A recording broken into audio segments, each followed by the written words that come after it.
Naniniwala daw ba ako na adik si BBM?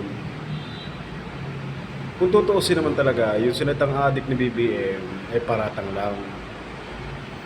Ang masama lang nito, hindi niya pinapatunayan na hindi siya adik. Sa madalit sabi, kailangan niya muna magpa-drug test para malaman ang totoo. Kaso nga, ayaw niya magpa-drug test. Anong ibig sabihin nun? Totoo ang akusasyon sa kanya. Ganun lang kasimple. Adik ang presidente. Para mapatunayan na hindi siya adik, magpa-drug test siya. Hair follicle drug test. At pag nag-negative, tapos ang usapan, hindi siya adik. At yung mga nagsasabi na adik siya, mapapahiya kung nag-negative siya.